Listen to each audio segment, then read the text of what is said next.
மிதுன ராசிக்காரர்களுக்கெல்லாம் இந்த நவம்பர் 30 என்ன நடக்கும்? அது என்ன சார்? இது எத்தனை தடவை தான் சார் இந்த நவம்பர் 30 எல்லாரும் சொல்லுவீங்க? நவம்பர் 30 நன்மைகள் தருகின்ற மாதம் நடக்க போகிறது நண்பர்களே. யூனிட் ஃபோக்கஸ், அவ்வளவுதான் விஷயம்.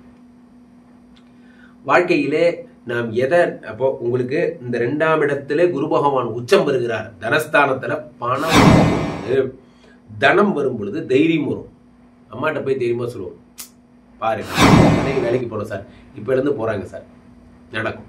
காரணம், இந்த குரு பகவான் தருகின்ற பொன்னான ஆண்களுக்கு சேலரி இல்லைன்னா அவங்களால வாழ முடியாது, ஆண்களுக்கு பெருமை இல்லைன்னா அவங்களால வாழ முடியாது, அவங்களுக்கு ஒரு கெத்து இல்லைன்னா அவங்களால வாழ முடியாது. இந்த மாதிரி இவங்களுக்கும் நிறைய ஃபேக்டர்ஸ்லாம் இருக்கு. சைக்காலஜிக்கலி உளவியல் நிபுணர்கள் சொல்றாங்க. உலகெங்கிலும் இருக்கும் ஆன்மீக பரிகார நேயர்கள் அனைவருக்கும் வணக்கம். நான் உங்கள் ராம்ஜி. மிதுன ராசிக்காரர்களுக்கெல்லாம் இந்த நவம்பர் 30 என்ன நடக்கும்? அது என்ன சார்? இது எத்தனை தடவை தான் சார் இந்த நவம்பர் 30 எல்லாரும் சொல்லுவீங்க? நவம்பர் 30 நன்மைகள் தருகின்ற மாதம். நவம்பர் மாதம் முழுவதும் நாளெல்லாம் மழை பெய்யும் மாதம். அதுதான் எங்களுக்கு தெரியுமே, நாளெல்லாம் மழை தான் பெய்யுதே. அந்த மழை மட்டுமல்ல, தங்க மழை, வைரமழை, பிளாட்டின மழை எல்லாம் பெய்ய போகுது. அடையா சார் நீங்க வேற, அவன் இங்க இஎம்ஐ கட்டுறதுக்கு வெளியிலாம உட்காந்துருக்கான்.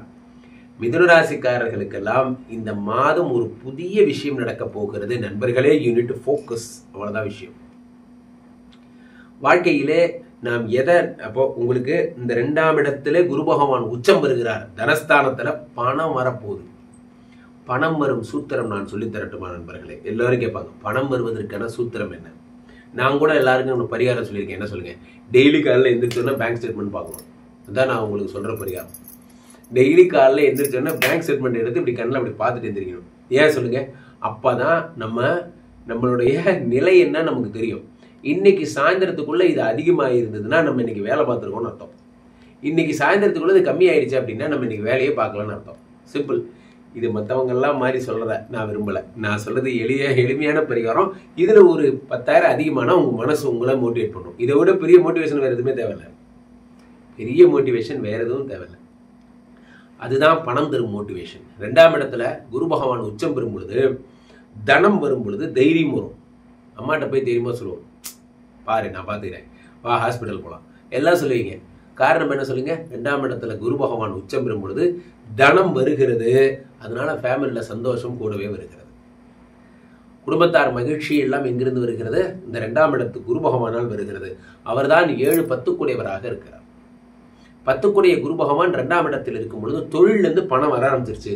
7 கூடியவனும் 2ஆம் இடத்துல இருக்கும்போது மனைவிக்கு ப்ரமோஷன், மனைவியால் கிடைக்கின்ற வருமானங்கள்லாம் வருது. மனைவி சம்பாதிக்க ஆரம்பிச்சிட்டாங்க. மனைவி இது வரைக்கும் மனைவி வேலைக்கு போகணும் சார், இப்ப இருந்து போறாங்க சார், நடக்கும். காரணம், இந்த குரு பகவான் தருகின்ற பொன்னான பலன். குரு 2ஆம் இடத்தில் உச்சம் பெறுகிறார்.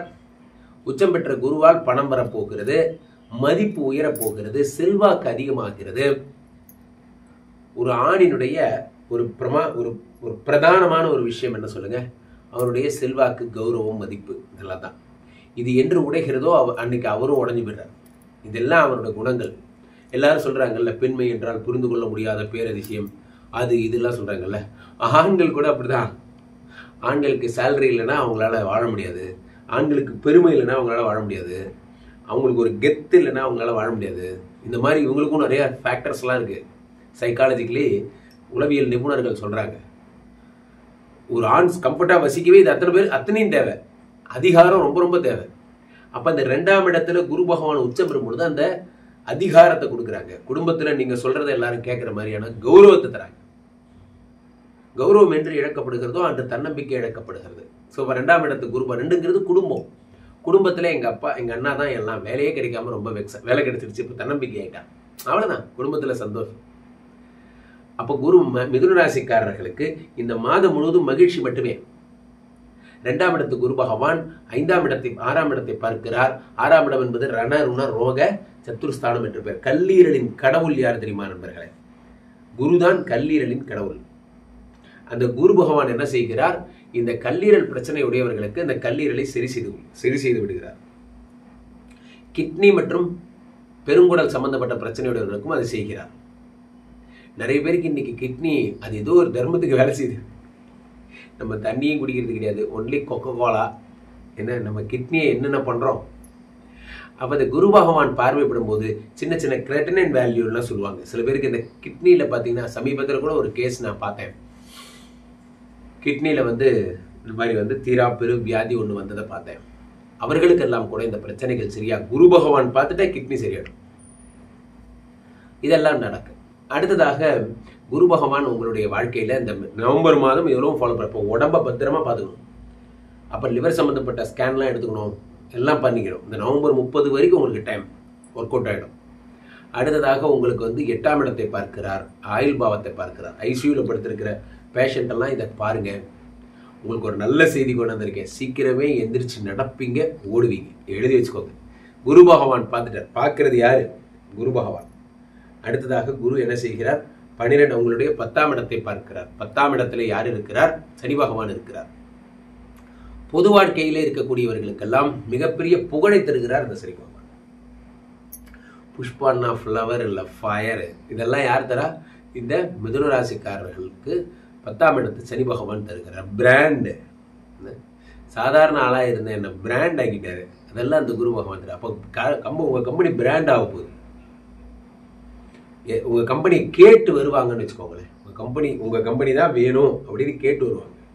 அந்த அளவுக்கு நீங்கள் பிராண்ட் ஆகுறீங்க சார். நல்ல சமீபத்தில் கூட எவ்வளோ கடை பேர் எடுத்துக்கோங்க. ஏதோ ஒரு பேர், ஆப்பக்கடைன்னு ஒரு பேர், தைரியமாக பேர் வைக்கிறாங்க. அது காரணம் என்ன? அந்த பிராண்டு கண்டிப்பாக ஜெயிக்கும். கண்டிப்பாக வந்து உங்களுக்கு 10ஆம் இடத்தை சனி பகவானை ஜெயிக்க வைப்பாருங்கிற நம்பிக்கை தான். உங்களுக்கு பேர் என்னங்கிறது முக்கியமே கிடையாது. ஆலப்பட்டியான் அப்படிங்கிறது ஒரு பேரா சொல்லுங்க. ஆனா அந்த கடை தெரியாத இடம் எங்க இருக்கு சொல்லுங்க. அது காரணம் என்ன அப்படின்னா அந்த பிராண்டு. அது வந்து யார் பார்த்தா? சனி பார்த்தா பிராண்ட் ஆயிடுவீங்க. சில பேர் நம்ம உளுந்து கஷ்டப்படுவோம், பிராண்ட் ஆக மாட்டோம். சில பேர் சும்மனாவே பிராண்ட் ஆயிடுவாங்க. அப்போ இந்த சனி பகவான் 10ஆம் இடத்தில் இருக்கும் பொழுது மிக அற்புதமான பலன்களை அதை பிராண்ட் ஆக்கிறார். அடுத்ததாக இந்த நவம்பர் மாதம் நடக்கின்ற மிக முக்கியமான பலனாக நாம் சொல்வது 1-4 கூடிய புத பகவான் 5ஆம் வீட்டுக்கு வந்துட்டார். 5ஆம் இடம் என்பது யோகஸ்தானம். யோகஸ்தானத்திலே புத பகவான் இருக்கும் பொழுது, அதாவது ராசியாதிபதி புத்திரகாரகனுடைய வீட்டில் இருக்கும்போது புத்திரஸ்தானம். அப்ப குழந்தை கிடைப்பதற்கான வழிகள் எல்லாம் வருகிறது. முதல்ல குழந்தை பெற்றுக்கிறதுக்கு என்ன தேவை? குழந்தை பெற்றுக்கணுங்கிற நினைப்பு தேவை. நான் நிறைய இடத்துல சொல்லுவேன். யார் சந்தோஷமா இருக்கிறதுக்கு என்ன தேவை? வீடா, வண்டியா, வாசலா, எது தேவை? சந்தோஷமா இருக்க என்ன தேவை சொல்லுங்க? காரா? இல்லை. சந்தோஷமா இருக்கிறதுக்கு சந்தோஷமா இருக்கணுங்கிற நினைப்பு தேவை. அதான் முக்கியம். மிதுன ராசிக்காரர்களுக்கு இந்த மாதம் முழுவதும் மகிழ்ச்சி மாதங்க. செம்ம ஜாலியா இருக்க போறீங்க, ஹாப்பியா இருக்க போறீங்க. அப்பாவுக்கு மட்டும் கொஞ்சம் உடம்பு சரியில்லாம போகும், அது மட்டும் பார்த்துங்க. மற்றபடி பணம் வரப்போகிறது. உங்கள் மனதின், முக்கியமா சொல்றேன், ஒரு கவிதையா சொல்றேன், உங்கள் மனதின், உங்கள் உடலின், உங்கள் இல்லத்தின் இடிந்த செங்கல் எல்லாம் இனி புனரமைக்கப்படுகிறது. இடிந்து போன சுவரெல்லாம் இனி கட்டப்படுகிறது. இனி புதிய வாழ்க்கை பெறுங்கள். வாழ்த்துக்கள். கீழே போயிட்டு இருக்க இந்த 2 நம்பரை கூப்பிடுங்க. உங்களுடைய சொந்த ஜாதகத்தை பார்த்துக் கொள்ளுங்கள். உலக புகழ் வாய்ந்த நமது விஸ்வரூப விஷ்ணுமாயா எழுந்துகள் இருக்கக்கூடிய புனிதமான இந்த ஸ்ரீமடத்திலே தினசரி நடக்கின்ற விஷ்ணுமாயா ஹோமங்களில் கலந்து கொள்ளுங்கள். மீண்டும் ஒரு நல்ல பதிவில் சந்திப்போம். நன்றி, வணக்கம். இங்க ஸ்தாபிதம் செய்யப்படுகிறார் விஷ்ணுமாயா.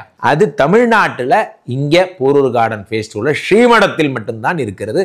வேற எங்கேயும் இவருக்கு ஆலயங்கள் கிடையாது. நம்மளுடைய வேலை இல்லை, குழந்தை இல்லை, நமக்குடைய எதிர்காலம் கேள்விக்குறியா இருக்கு, கள்ள தொடர்பு, ஏமாற்றம், துரோகம் போன்ற பிரச்சனைகளுக்காக ஸ்பெசிஃபிக்கா பண்ற ஒரு ஹோமம். இந்த ஹோமம் 48 நாள் தினமும் பண்றோம். இப்போ நீங்க புக் பண்றீங்கன்னா இன்னிலிருந்து 48 நாள் இந்த ஹோமம் பண்ணி உங்களுக்கு அந்த பிரச்சனைகளை சேலஞ்சிங்கா சரி பண்ணி தரோம். இப்போ விஷ்ணுமாயா சாத்தனுடைய ஆலயத்திற்கு நீங்கள் வாருங்கள். இந்த ஸ்ரீமடத்திற்கு வாருங்கள். வந்து இந்த ஹோமத்தில் கலந்து கொள்ளுங்கள். இதை பற்றி தரவுகள் கீழே போயிட்டு இருக்க நம்பரை கேட்டு தெரிஞ்சு புக் பண்ணிக்கிட்டு இந்த ஹோமத்தில் நீங்களும் பங்கெடுக்கலாம்.